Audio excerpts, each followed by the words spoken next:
Hi, everybody. I I'm excited actually this morning to be getting started with this. Um, excuse me. One of the beauties of excuse me, reading these books, the go-to books for entrepreneurship, um, is that so many people have gone before us and have set the pace, have gone and like gone before us and tried different things. And this book in particular, Think and Grow Rich, Napoleon Hill studied over 500 people who had achieved a significant amount of success in their life, and discovered the ways that these people were able to achieve such greatness and such amazing results, and what particular things that they had to do, had to learn, had to practice. A lot of practice involved. And one of the things that I really love about this book, and this particular part in the chapter we're at in this desire chapter, is that there's an actual formula. There's an actual 6-step recipe, shall we say, for creating the greatness and the results that we're looking for when we're doing this thing called life. And it's kind of funny because the first 3 steps, they're pretty clear and pretty straightforward. I'm just going to read them first, and then we'll talk about them a little bit. So the paragraph begins, the method by which desire for riches can be transmuted into its financial equivalent consists of 6 definite, practical steps. Number 1, fix in your mind the exact amount of money you desire. It's not sufficient to merely say, I want plenty of money. Be definite as to the amount. Apparently there is a psychological reason for definiteness, which will be described by a subsequent chapter. Number 2, determining exactly what you intend to give in return for the money you desire. There is no such reality as something for nothing. Although we give away free gifts, quite a lot actually, with this particular group of this community that I'm involved in, there's no way that you can build a successful enterprise, a successful business of any kind, without giving something up in return, whether that be a sacrifice of time, a sacrifice of other opportunities. That you can't take advantage of everything, you can't be everywhere and do everything. You have to be able to settle and focus on one thing, and be able to become proficient with that one thing that you decide. And so determine what it is. What are you going to give in order to achieve that significant amount of money that you're desiring? And then also, it's part of the SMART goal formula as well, right? To set a definite date as to when you intend to possess the money that you desire in the first step. Number 4, you create a definite plan for carrying out your desire, and you begin at once, whether you know how to, whether you're ready or not to put this plan into action. Just get out there and do it. Good morning, Karen. Good to see you. And step 5, write out a clear, concise statement of the amount of money you intend to acquire. Name the time limit for its acquisition. State what you intend to give in return for the money, and describe clearly the plan through which you intend to accumulate it. Step 6 is read your written statement aloud twice daily, once just before you retire at night and once after rising in the morning. As you read, see and feel and believe yourself already in possession of the money, and say thank you. I add that in because it's really important to understand and to realize that when you're creating this desire, and when you're breaking it down and actually writing it down, it's plugging that information into your mind, and it's creating legitimacy to it in your subconscious, and that's crucial. So, as I said when I first began this series, I've read this book over and over. The last 2 or 3 years, I listened to it over and over. I have not, because I'm a bit of a rebel, right? I'm a bit of a, yeah, okay, I'll get that done. Yeah, okay. Sorry, I'm not feeling the best today, but, I had this, it's ego, I guess, thinking that I could just absorb all this information and just have it seep in through osmosis into my brain, and it would find its way into my heart, and miraculous things would just happen. And it doesn't work like that, and I know that, and I understand that today a lot more than I did 3 years ago. So I actually have taken these particular steps. I have excuse me again, I'm sorry, I got something in my lungs. Anyways, so I've actually written it down, and I have begun doing the incantations, I guess we'll call them, and to put that thought and that vibration into my mind before sleeping at night, and then to wake up the next morning and reiterate the words and basically the promises that I made to myself, just solidifies it, And so a few days ago I was talking about when I quit smoking, and how I had made a list of my pros and cons for mostly my pros for quitting smoking, and I had posted those lists in my bathroom and in my kitchen, and so seeing that every day, many times a day, just reconfirmed it in my mind of why I was wanting to accomplish this goal, and I found it really helpful, and so I have suggested that to other people who've decided that they want to quit smoking. I kind of tell them a little recipe that I used. If, not to tell people what to do, but to just share with them what worked for me. And if they're able to draw something from it that helps them in their, in their task of whatever it is, if it's quitting smoking, if it's quitting whatever, to basically start making new and better choices for themselves. Just sharing, this is how I did it, right? And so, I'm really winded today. I don't know if it's the weather, which has been back and forth with cold, hot. So I think I'm sneezing and stuff. So I'm not going to do this very long. But it made me laugh yesterday when I was looking at it, because, it's basically telling you in the first step to determine very clearly in your mind what it is you hope to accomplish, in terms of, we're talking about Think and Grow Rich. So people are looking to acquire riches for whatever their purpose is, for whatever that they hope to be able to do. I'm wanting to acquire riches because I want to be able to maintain a certain standard of living for my family, and that will allow me also to be able to do some good in my community. And so, that's a very real, a real goal. And I've been specific about it, and so be specific about it, and then determining what am I going to give in return for acquiring this. And then setting a date on it, that kind of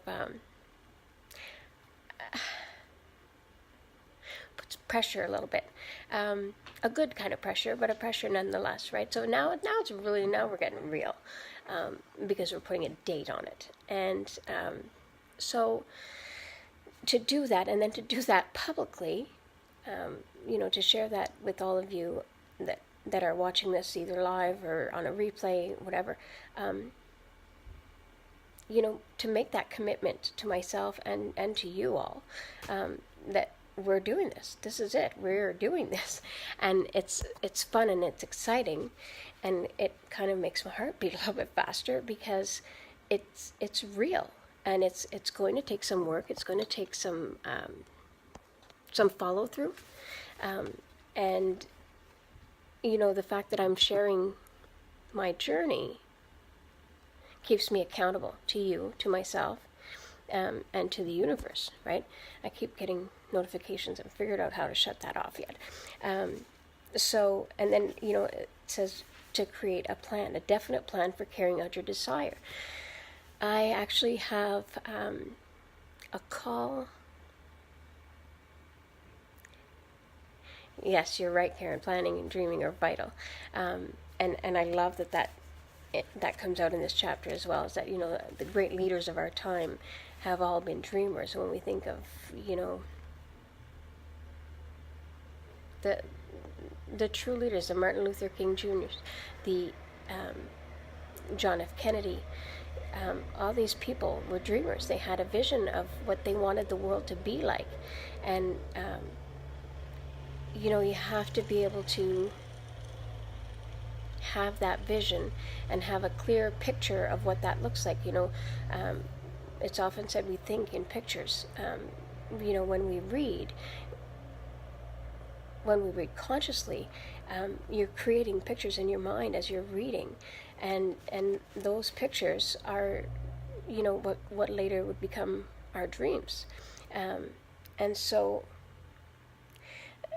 when it gets to step 5, it just basically reiterates everything steps 1 to 4 said about writing out a clear, concise statement of the amount of money you intend to acquire. Name the time limit for its acquisition. State what you intend to give in return for the money, and describe clearly the plan through which you intend to accumulate it. So simple, and it's missed so often by so many people. And I think a lot of people, especially in this industry of working online, they're misled to a certain extent that, it's so easy, all you do is click a few buttons and the money will just start pouring in.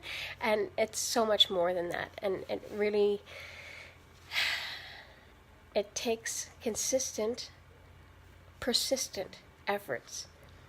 Maybe not huge efforts every day, but something. There needs to be something constructive that is furthering you, making you go that extra step closer to the dream that you have, to the vision that you're holding in your mind and in your heart.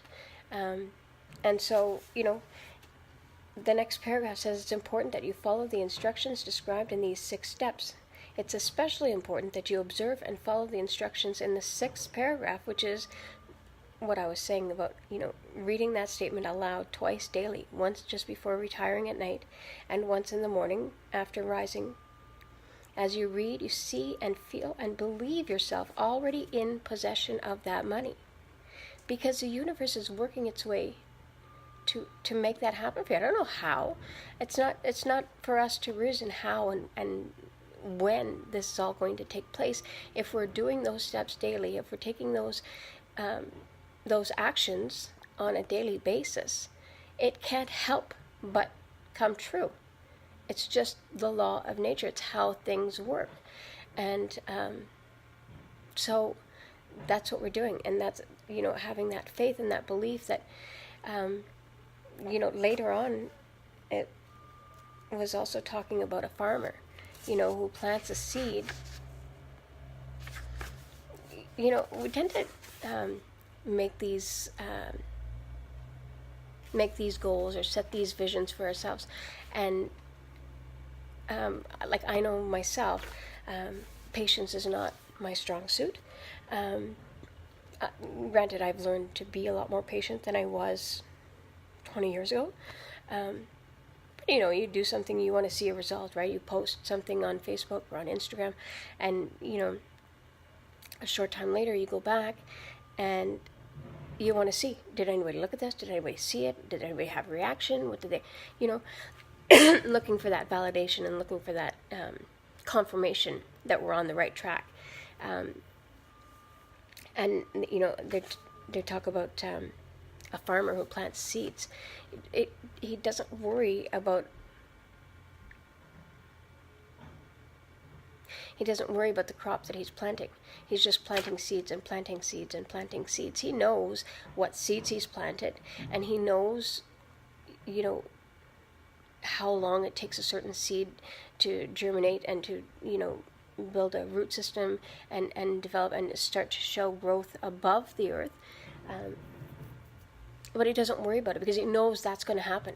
He knows that whatever seed he's planted, that's what's going to grow in the time that those seeds grow. He doesn't go back a week later and dig them all up, make sure they're all still there. He knows they're there. He planted them there. And we need to do that with our business as well. We have to do those things that we know are going to work.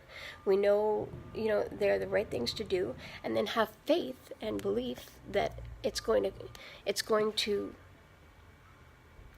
actually grow. If we give it the time and the patience, it's going to happen. Sorry, I'm really winded. I'm having a hard time here. But, those are the principles that are in here. So, it goes on to say, we who desire to accumulate riches should remember that the real leaders of the world have always been people who harnessed and put into practical use the intangible, unseen forces of unborn opportunity. And that relates to the same thing about, the farmer planting seeds, is that he knows that those seeds are going to grow, and depending on what kind of seeds he's planted is how long it will take for them to grow. And it's not something that a farmer questions. As long as he's planted the seeds properly and he waters them and they get enough sunshine, those seeds are going to grow, whatever they may be. If it's a radish, a radish is going to come up. If he planted carrots, carrots are going to come up. It's just a matter of waiting for the process to actually begin, and continuing to nurture those seeds and continuing to take care of the soil to ensure that those seeds grow strong. And the same with our business. So this is the really the pivotal part of this chapter for me has been where he says, tolerance and an open mind are practical necessities for the dreamer of today. Those who are afraid of new ideas are doomed before they start. Never has there been a time more favorable to pioneers than the present.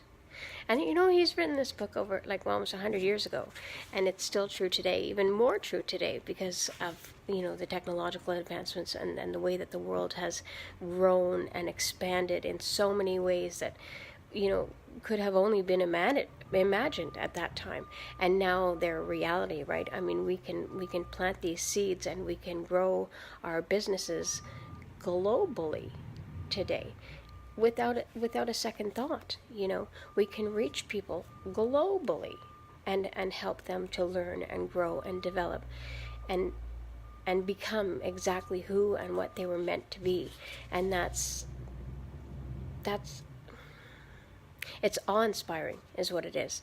And I'm grateful. I'm so grateful to be living in this time and to have the opportunity to learn these things and to be able to share these things with people, like-minded people like myself and like my friend Karen, who's here, and for anyone else who's watching on the replay.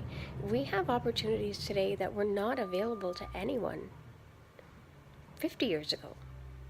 Never mind 100 years ago, and we have access to tools and to resources that can help us do this step by step, following the wisdom and the experience of others who've gone before us. And what a privilege, what a gift it truly is to be able to have access to this information and to be able to share it with others, along the way that are also on the same path. So with that, those 6 steps are basically, the crux, I think, of this chapter.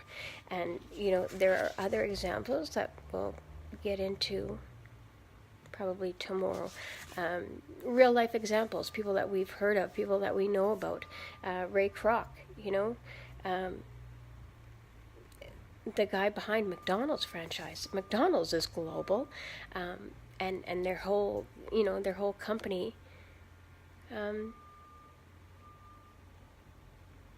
it's just incredible what people can do, what people can achieve when they have a certain mindset and when they do things in a certain way. And anyways, I think I will just wrap it up. Like I said, I'm having a hard time breathing, but I'm here. If you have any questions, if you have any comments about anything that you would like to expand on, certainly put those comments in and give me some feedback and let me know what you think, what your views are. I would love to hear from you, and I hope you have a really great day. It's a very dreary day and very humid. And hopefully not going to rain, but apparently we're still getting off and on rain showers. So thank you, Karen. Thank you for being here with me, and I hope you have an absolutely incredible day. And remember that it's we're in this together, and it's really, really great sharing this journey with you. And I just want to let you all know I love you very much. I'll see you tomorrow.